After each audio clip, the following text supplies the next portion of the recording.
Minasan konnichiwa, c'est Virtual Synthèse pour Achevis et je vous retrouve pour un samedi Sedachi un peu spécial parce que ça sera un samedi Sedachi un peu tutoriel et qui sortira d'ailleurs sûrement pas le samedi. C'est tout simplement une question qu'on m'a très souvent posée, surtout pour ceux qui suivent l'actualité, puisque comme vous le savez, je suis en train de devenir développeur. Je suis presque développeur junior, on y est presque, les choses avancent doucement. Et c'est vrai que de plus en plus souvent, que ça soit en live stream, que ça soit en vidéo, ou plus souvent sur Discord, parce que c'est pas une, disons que c'est une conversation qui généralement tient à cœur et est importante pour les gens qui viennent la voir. Est-ce que c'est bien de devenir développeur? Comment devenir développeur? Comment ça s'est passé pour moi? Et voilà, il y a tout simplement beaucoup de gens en fait qui sont intéressés par le métier, ou en tout cas qui sont assez curieux vis-à-vis du métier de développeur. Bien sûr, on est tous des joueurs de jeux vidéo. Si tu es sur ma chaîne, c'est que tu aimes les jeux vidéo. Être développeur, c'est aussi une des façons d'intégrer l'univers du jeu vidéo, mais pas que. Et donc du coup, je vous propose tout simplement une vidéo, j'espère assez courte, où je vais essayer de faire le tour de la question, un peu en mode conseil d'orientation.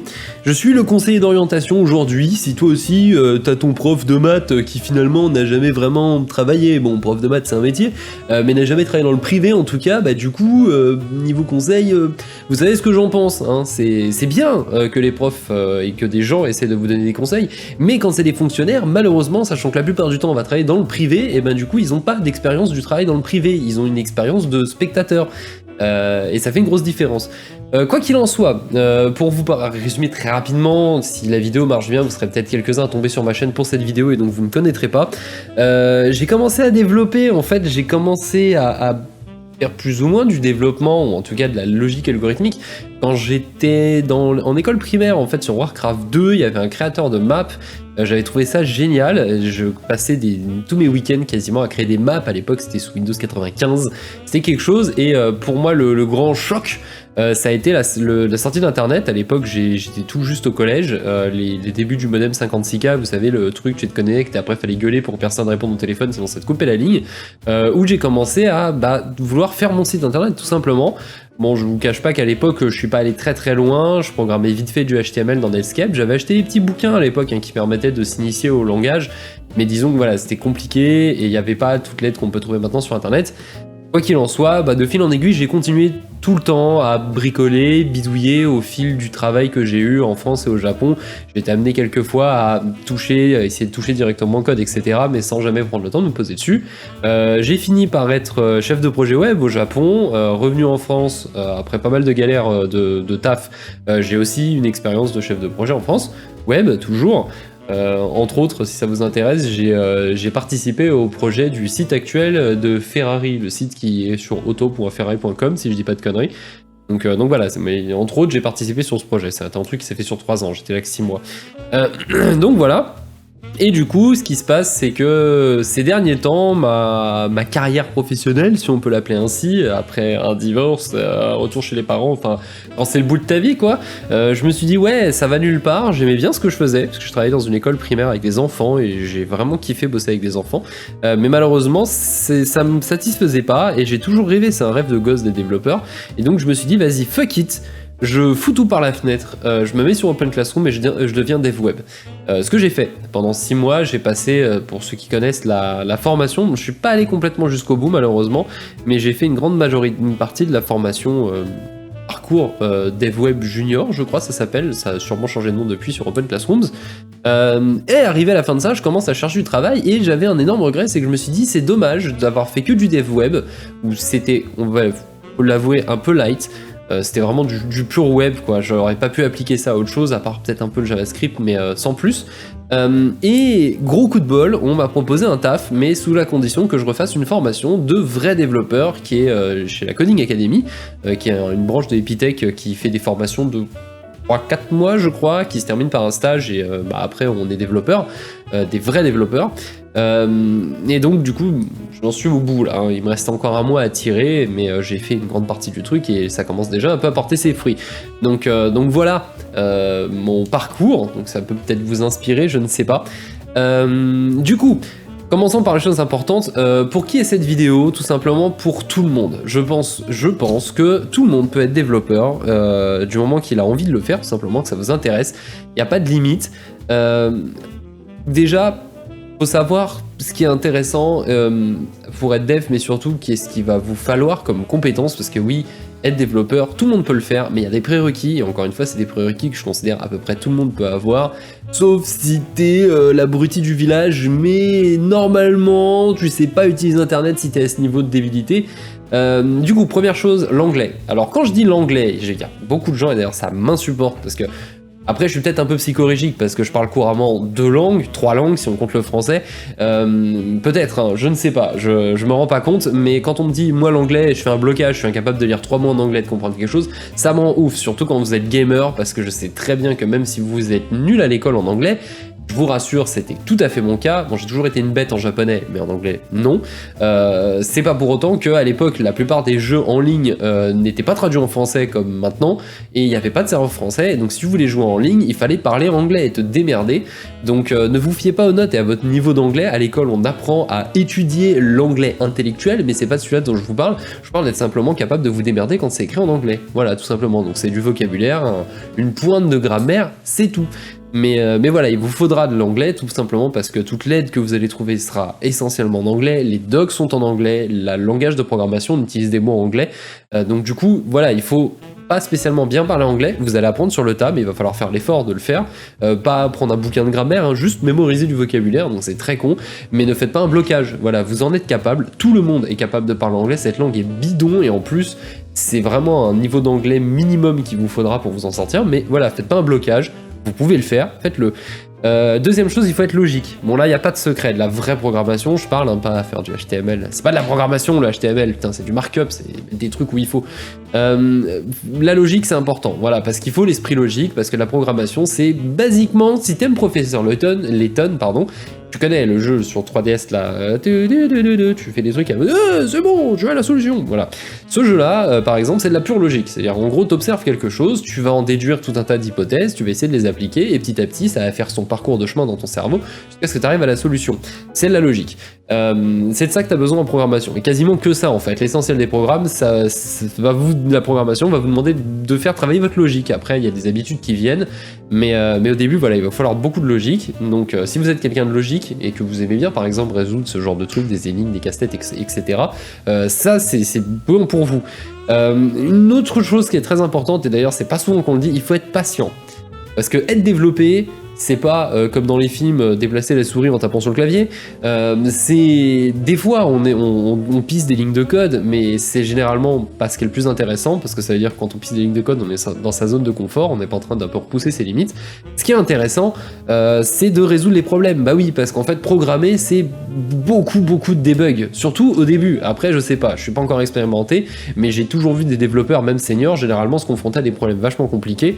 La preuve quand je stream, pour ceux qui savent pas, je stream sur Twitch, et sur Twitch je fais des stream dev de temps en temps, et même si dans le chat je sais que j'ai quelques dachi, quelques viewers qui sont des vrais développeurs expérimentés dans les langages que je pratique, n'empêche que souvent eux ils trouvent rapidement une solution, mais quand tu veux la meilleure solution possible, même pour eux ça prend du temps et il faut chercher, donc il faut être patient, c'est hyper important.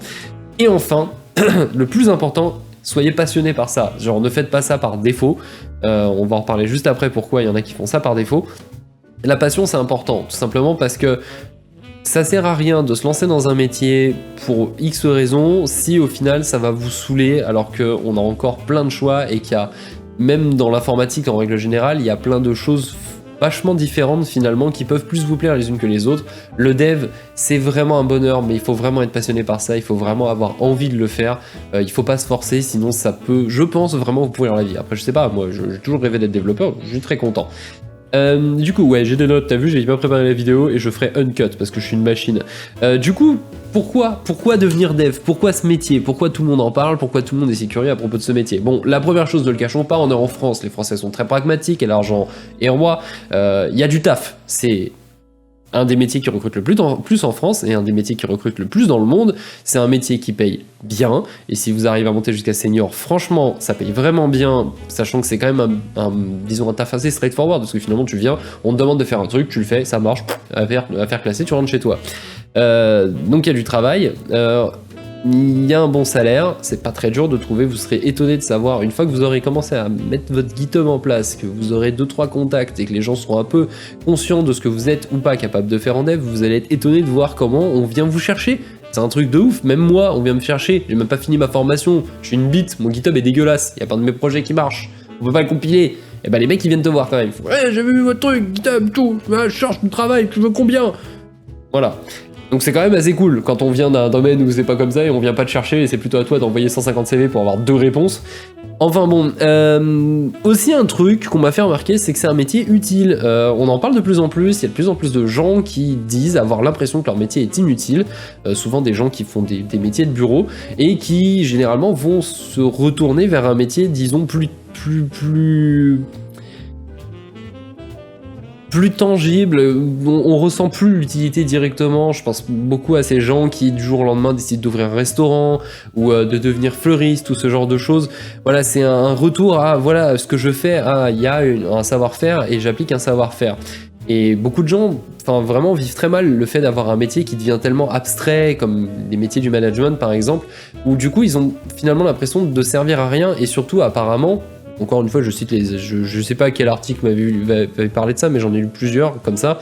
En fait, se sentent beaucoup en danger de se retrouver au chômage et de pas retrouver de travail parce qu'ils ont fondamentalement l'impression qu'ils ne servent à rien. Et c'est pas bien, genre c'est dommage de faire un métier tous les jours, peut-être pour toute sa vie, et d'avoir l'impression que ce qu'on a fait sert à rien. T'imagines, t'arrives à la retraite, on te dit toute ta vie, dans ton taf, t'as fait quelque chose, et tu diras, franchement, non. Je vois pas à quoi j'ai servi à part gagner de l'argent et faire semblant d'être important et utile. Développeur, tu sers à quelque chose, je veux dire.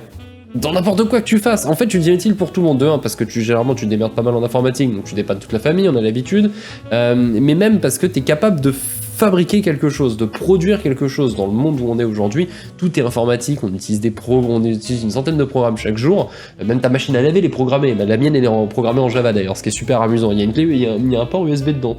Changer la musique après. Donc voilà, venir à un métier en tout cas où tu seras au cœur de ta création. Après le problème c'est sur les gros projets de jeux vidéo par exemple, t'as l'impression que c'est pas que tu sers à rien, mais disons que tu prends pas l'ampleur de l'importance de ce que t'es en train de faire parce que t'es noyé dans une équipe de 150 personnes. Enfin bon, et aussi c'est des conditions super souples. Parce que, du moment que t'as internet et un PC, tu peux bosser en vrai. Donc du coup, si tu décides de changer de pays, tu peux changer de pays. De toute façon, il y aura du travail partout si tu veux en trouver. Si tu veux bosser pour la France, mais que t'as envie de rester chez toi, tu peux. Si un jour tu bosses dans une entreprise, généralement, ils sont assez coolants pour te proposer de faire du télétravail. Tu peux aller bosser en coworking parce que c'est vachement plus sympa de bosser dans des zones de coworking. Enfin, moi, j'aime bien. Voilà, tu t'organises comme tu veux. Si tu veux passer freelance, tu peux passer freelance. Si tu veux monter ta boîte, tu peux monter ta boîte. C'est hyper simple, en fait, comme métier. Si tu veux te faire un peu d'argent le week-end, tu peux faire du freelance par exemple. Tu te dis tiens, je m'achèterais bien un nouveau PC, mais il me passe assez d'argent en semaine avec mon travail. C'est pas grave, tu peux choper des petits jobs vite fait le week-end sur un site de freelance et bim, tu te fais un petit bonus de salaire. Donc tu vois, c'est vraiment un métier qui est hyper souple et qui est hyper confortable pour ça. Et en plus, il y a quand même le confort de savoir que t'as quand même peu de chances de pas arriver à retrouver du travail qui généralement les devs sont ceux qui quittent le travail, d'ailleurs ils se font rarement lourder. Et une dernière chose, je trouve le dev, c'est l'univers du développement, de la programmation, etc. C'est vraiment un monde hyper vaste qui touche à tout et qui est en même temps un petit peu un monde à part en fait. Alors beaucoup auront l'image peut-être du geek, on a tous des t-shirts, des t-shirts de geek et on est tous crades et on a une grosse barbe. C'est pas vraiment vrai, ça a vachement changé en fait l'image du développeur. Après ça dépend pas mal aussi de quel développeur tu es. Par exemple je trouve que les DevOps sont souvent plus un archétype de geek que par exemple des intégrateurs front qui vont pratiquement ressembler à des designers. Souvent c'est des mecs hyper swag avec une barbe, avec une moustache, enfin tu vois, c'est hyper vaste, il y a plein de domaines et en plus tu touches à tout parce que tout le monde utilise de la programmation dans sa vie de tous les jours. Je veux dire, même toi tu t'en sers, mais ta grand-mère s'en sert aussi sans le savoir parce que tu peux bosser dans la banque, tu peux bosser dans les voyages, dans l'aviation, dans les moyens de paiement et dans plein de choses. Donc c'est hyper vaste en fait. Donc c'est toi qui pourras choisir dans quel domaine tu veux te spécialiser, que ça soit dans termes techniques, dans les langages par exemple, mais aussi dans les branches dans lesquelles tu as envie de travailler parce que ça t'attire plus que d'autres, comme par exemple le jeu vidéo. Du coup, maintenant que je vous ai bien introduit le truc, depuis au moins 10 à 15 minutes, la vidéo va être encore trop longue, je suis désolé, mais il faut faire le tour de la question. Quand est-ce que c'est le bon moment de devenir dev ? Eh ben, je vais vous dire, il n'y a pas de bon moment.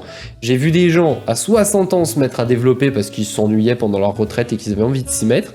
Je vois aussi mon frère de mémoire a commencé à faire des jeux en C à 12 ou 13 ans, un truc comme ça.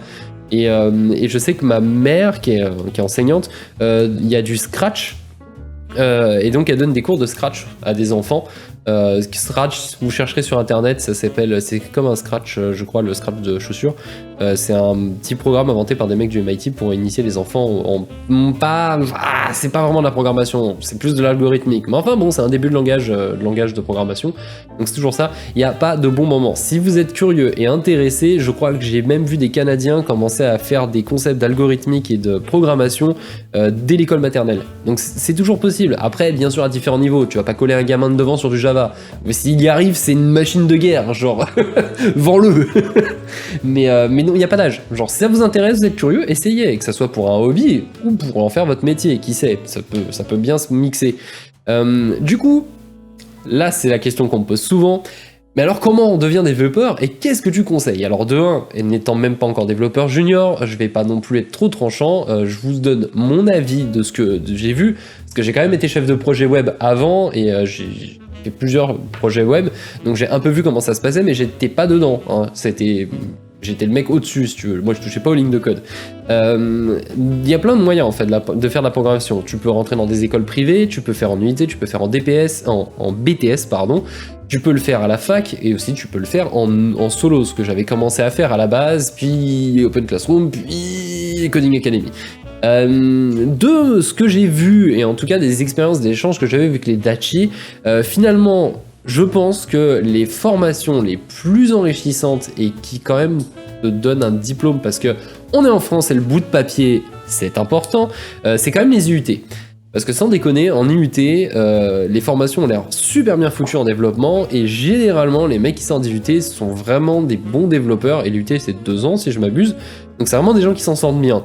Après, en deuxième, il y a les écoles privées, je pense, sachant que dans les écoles privées, il y en a qui sont gratuites, hein, je pense à l'école 42, Coding Academy, je crois c'est la peau du cul, et puis vous avez des écoles encore plus pointues, la Coding Academy fait partie d'Epitech, et Epitech c'est des formations de 5 ans, ça te donne un vrai diplôme niveau Bac plus 5, c'est pas un Bac plus 5 je crois, ah quoique, je sais pas en fait, mais c'est 5 années d'études, donc c'est un Bac plus 5 ou équivalent, ça te forme pas mal, le BTS, j'ai pas eu spécialement de retour.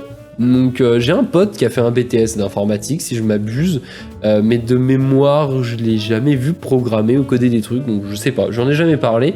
La fac, pour le coup, j'en ai pas mal en fait, qu'on fait des licences ou même des masters d'informatique. C'est des très bonnes formations, mais pour bosser dans l'informatique, mais pas pour être dev en fait, pour être au-dessus des devs. T'as un niveau technique qui est théorique pardon, qui est très évolué, j'ai l'impression. Genre, ils comprennent beaucoup de choses, ils bossent généralement pour le Bac plus 5, ils font des recherches très pointues, mais malheureusement, tu leur donnes un clavier, un écran, tu dis vas-y code-moi ça dans tel langage, dans un langage qu'ils connaissent pas, et ils vont avoir vraiment de mal parce qu'ils font probablement trop peu de projets. Après, c'est les expériences, chaque fac a ses propres programmes, je pense, et ça, c'est les échanges que moi j'ai eu avec les Dachi que je connais. Bon, des masters, généralement, des masters d'informatique, donc si tu veux vraiment développer, genre vraiment écrire des lignes de code, c'est peut-être pas le meilleur, hein, la fac. Et enfin le solo, bon ça le solo, moi c'est plus ou moins ce que j'ai fait à la base, donc c'est bien, genre Open Classroom, pas de secret. Je vous mettrai un lien si vous voulez dans la description de la vidéo. Mais Open Classroom, putain, la formation est de qualité, c'est un site qui est cutting edge, d'ailleurs ils lancent la version américaine, anglaise, internationale d'Open Classrooms, ils sont vraiment trop bien, c'est 100% gratuit, et en plus, si vous décidez de payer, je crois, si vous avez le premium à 10 €, si vous êtes chômeur, il vous est offert, je crois. Oui, c'est sûr, d'ailleurs, il faut juste trouver comment faire à chaque fois.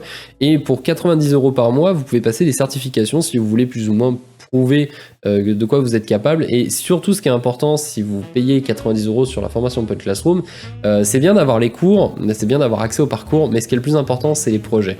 En fait, je pense que le meilleur moyen d'apprendre à programmer, c'est que vous passiez peu de temps sur l'apprentissage même du langage, mais que vous passiez le maximum de temps à vous confronter à des petits problèmes au début et très rapidement vous mettre dans un projet, vous mettre vraiment en condition de il faut penser à beaucoup de choses, et c'est le meilleur moyen d'apprendre, parce que c'est là que tu vas te foutre dans la merde toi-même et que tu vas devoir te sortir de ta merde et que tu vas prendre en expérience, parce que quand t'as fait une grosse connerie et que t'as perdu 3 jours sur une grosse connerie, voire même tu t'es retrouvé coincé, c'est un pote qui t'a dépanné, je te promets que la fois d'après tu t'en rappelles.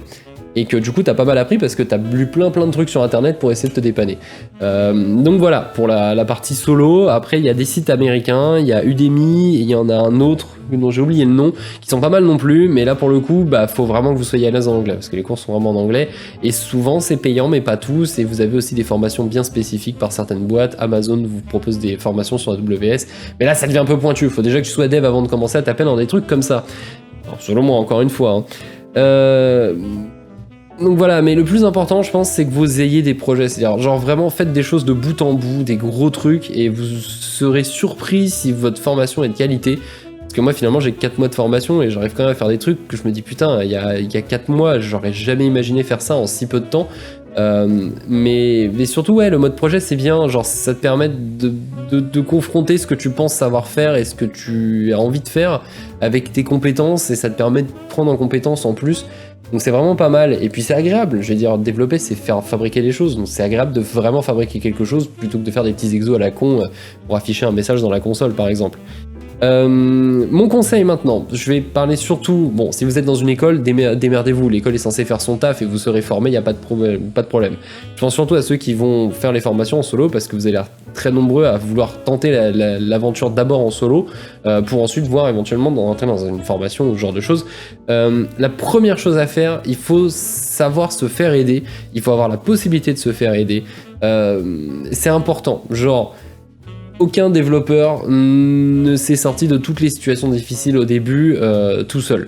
Que ça soit un prof, que ça soit des potes, que ça soit un ami, que ça soit un tuteur, il y a toujours eu quelqu'un à un moment qui les a dépannés au début, parce que c'est une habitude aussi à prendre d'arriver à sortir de la merde au début. Donc demandez déjà autour de vous, peut-être que vous avez quelqu'un qui est développeur, même si c'est un mec qui a 45 ans et qui développe plus mais qui a été développeur à un moment, c'est bien de l'avoir en contact, qui puisse venir vous aider. On a aussi bien sûr le Discord que vous avez dans la description de la vidéo. Sur le Discord on a une partie développeur, et même si c'est un peu calme, je vous promets que si vous posez des questions, il y a des gens qui vont y répondre. Donc rien que ça peut déjà vachement vous aider. Le faire en full solo, en n'ayant personne sur qui s'appuyer quand t'es vraiment dans la merde, et je parle vraiment de quand t'es vraiment dans la merde, je vous parle pas d'un mec qui va faire le prof et qui va passer tous ses soirs avec vous, c'est pas le but. Ça peut non seulement grave vous aider, mais ça peut aussi vous remotiver à certains moments, parce que c'est normal quand t'y arrives pas et que ça fait 2 semaines que t'y arrives pas et que tu vois que normalement en 1 semaine t'aurais dû faire le tour et que t'y arrives toujours pas, c'est blasant, c'est normal, ça arrive à tout le monde. Aussi, ce qui est pas mal, c'est de se regrouper. En fait, moi, j'ai toujours beaucoup appris par mimétisme, parce que je suis un autodidacte. En fait, j'ai appris la plupart de ce que je sais faire, j'ai appris tout seul, avec des guides, des tutos, des bouquins, et surtout en observant. C'est une habitude que j'ai toujours prise. Tu regardes comment les autres font, essaie de comprendre leur fonctionnement, essaie de voir si ça marche aussi pour toi. Et du coup, c'est pas mal si vous avez l'opportunité de vous regrouper avec d'autres gens qui démarrent dans le développement, ou avec des gens qui sont encore en formation, mais qui ont peut-être un peu plus d'expérience que vous, et ce genre de choses. Ça va vachement vous aider de voir en fait la façon dont eux vont gérer les problèmes, vont gérer les difficultés, leur manière de travailler, leur manière d'apprendre, leur manière de coder. Relire le code des autres, c'est super utile, parce que ça te permet de confronter ce que tu penses avoir compris avec ce que l'autre personne pense avoir compris, ou de réexpliquer à quelqu'un. Aider quelqu'un permet d'énormément apprendre en développement, surtout quand on est vraiment en grosse phase d'apprentissage. Donc n'hésitez pas à le faire. Voilà, essayez de demander. Encore une fois, je vous donne mon Discord parce que je suis désolé, j'ai que ça, mais c'est une bonne communauté, et on commence à être de plus en plus nombreux à des développeurs, et on a des gens aussi bien expérimentés que des grands débutants comme moi. Donc n'hésitez pas à demander. Voilà, dites je démarre le développement, par où commencer si vous êtes un peu perdu déjà, c'est important. Mon conseil, commencez par du C, faites le cours de C d'Open Classroom, il est très bien, c'est dur, mais dites-vous que moi je l'ai fait en 2 semaines. Donc c'est possible. Voilà, on l'a fait en 2 semaines, sachant qu'à la fin on avait 24 heures de projet. On a dû faire le projet Sapin qui apparemment est un truc qui est un peu équivalent de l'école 42. Donc voilà, n'hésitez pas à communiquer. Il faut être sociable en fait quand on est développeur, parce que c'est l'interaction entre les développeurs qui fait que les développeurs s'améliorent et qu'on s'entraide. Et vous verrez, si vous êtes sur des grandes villes comme Paris, Lyon ou Marseille, ou peut-être Lille un peu moins, il y a énormément d'événements qui sont organisés par les entreprises qui gèrent des langages de développement ou des frameworks, mais aussi par des écoles et par plein de choses. Il y a plein d'événements en rapport avec le développement. C'est toujours une super bonne occasion d'apprendre des choses, mais aussi d'échanger avec des développeurs. Ça permet vraiment de s'améliorer, d'apprendre plein de choses, et puis c'est toujours agréable de discuter de notre passion avec d'autres gens qui sont passionnés pour ce qu'on fait. Donc voilà, mais vraiment se regrouper, ou en tout cas pas se retrouver 100% seul. Et enfin, ne jamais abandonner. Genre, c'est normal d'être gavé à certains moments. Enfin, moi le premier, il y a des moments où ça m'arrive même de dropper un truc, hein. Je dis, j'y arrive vraiment pas, faire autrement. Bon, après, quand c'est un exercice, tu peux pas le faire. Mais moi, ça m'arrive, hein, des fois, quand je veux faire marcher un truc, à un moment, j'y arrive vraiment pas du tout. Et après, bah, je dis, puis je vais faire autrement, parce qu'il y a toujours 20 façons différentes de faire la même chose. Et puis j'y reviens, mais j'aime pas ça. Mais voilà, ne baissez jamais les bras. Genre, tous les développeurs, on en chie à un moment ou à un autre, et il y en a certains qui ont baissé les bras à un moment, et ils sont revenus parce qu'ils avaient vraiment envie d'avancer. C'est ça qui fait la différence entre le bon et le mauvais développeur. Le bon développeur, il y reviendra toujours. Genre, il aime pas l'échec, et il aime pas, genre, ne pas arriver à faire un truc. Donc voilà, genre c'est hyper important, faut être déterminé, et dites-vous que vous n'êtes pas seul quand vous en chiez. Dites-vous que moi des fois je rentre le soir, je me dis que ma vie c'est de la merde et que je sers à rien, et le lendemain tout se débloque en 2 heures alors que j'ai rien fait, hein, j'ai juste dormi. Des fois ça aide de dormir ou de prendre l'air. Faites le tout, marchez, genre quand ça t'énerve, tu bois du thé et tu vas marcher dehors. Tu marches, tu fais les tours de l'école, tu fais les tours du quartier, tu fais le tour de ta chaise, tu marches. Je te promets que ça détend, ça fait du bien, ça fait réfléchir. C'est le secret de mon frère qui est chercheur, donc qui du coup a l'habitude de pas trouver, parce que le principe de chercher c'est que tu trouves pas tout de suite. Et il m'a dit tu marches. Et c'est vrai que ça marche, franchement ça marche. Donc voilà, c'est à peu près tout ce que j'ai à vous partager de mon expérience du développement, et bien sûr, hein, je suis même pas encore junior, je suis encore en formation. Pour ceux qui se demandent, là je vais être développeur full stack a priori, Node.js, Java, J2E avec tous les frameworks à la con, donc Java du coup avec le J2E, et d'ailleurs je sais pas si Java EE et Enterprise Edition, là, je sais pas si c'est considéré comme un langage ou comme un framework. Je pense que c'est considéré comme un framework, enfin bon, on s'en fout. Et après, je touche à plein de trucs, je fais aussi du sysadmin, etc. Donc, full stack, touche à tout. Donc voilà, et dans tous les cas, bah, si vous avez déjà de l'expérience et que vous pensez que je dis des choses fausses ou que vous avez des choses à apporter, mettez-les dans les commentaires s'il vous plaît, je me ferai un plaisir de tout regrouper et de refaire une deuxième vidéo mise à jour après grâce à vos commentaires. Je sais que vous aimez bien partager autour de votre passion, vous les développeurs expérimentés, donc n'hésitez pas, franchement, mettez dans les commentaires, que ça soit une connerie que j'ai dit, tout simplement quelque chose que j'aurais dû dire que j'ai pas dit, lâchez-vous, les commentaires sont là pour vous, et si vous êtes en phase de vous décider à vous lancer dans le développement, que vous n'êtes pas trop sûr, etc. N'hésitez pas à poster des questions en commentaire ou à réagir en commentaire. N'hésitez pas aussi à venir sur le Discord si vous voulez une réponse plus rapide et plus construite, ou avoir un vrai échange d'être humain à être humain plutôt que des commentaires, c'est un peu froid, etc. Dans tous les cas, bah, je vous mets plein de liens dans la description de la vidéo. Si j'oublie, comme d'hab, insultez-moi, je les rajouterai, je le fais à chaque fois. Et dans tous les cas, bah, je vous retrouve très bientôt. N'oubliez pas que le samedi dans l'après-midi, des fois, je fais des streams...